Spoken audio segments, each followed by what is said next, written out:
Je m'appelle Arnaud Bégel, je travaille au MACVAL comme conférencier.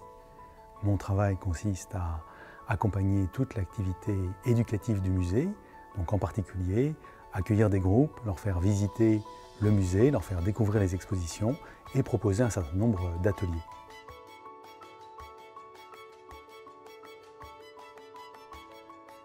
Le musée a une collection de 2500 œuvres, mais le principe c'est qu'à chaque fois c'est une exposition thématique qui va comprendre environ 150 œuvres et ça dure un an et demi et après on change complètement la thématique et donc complètement les œuvres.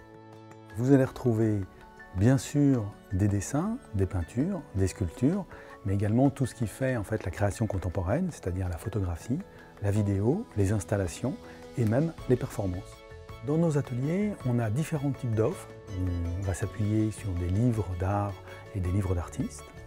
On a des visites où on a des petits moments de pratique artistique qu'on appelle des chemins de fer. Et puis, on a surtout beaucoup d'offres qu'on fait avec des artistes qui viennent apporter en fait leur point de vue, aussi un peu leur univers artistique et qui le partagent avec les élèves. Les élèves vont découvrir des choses qu'ils n'attendent pas, comme des pratiques artistiques un petit peu différentes.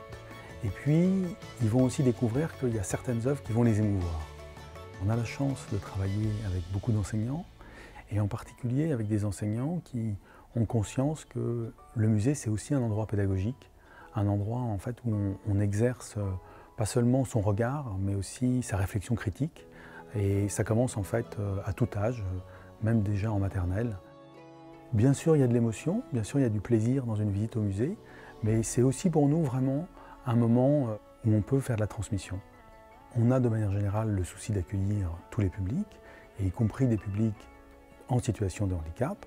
On a bien sûr un musée qui est accessible entièrement en fauteuil, et puis on développe aussi beaucoup d'offres, notamment des livrets en FALC pour des personnes qui peuvent avoir certains troubles cognitifs, ou alors des audioguides en audiodescription pour les personnes malvoyantes.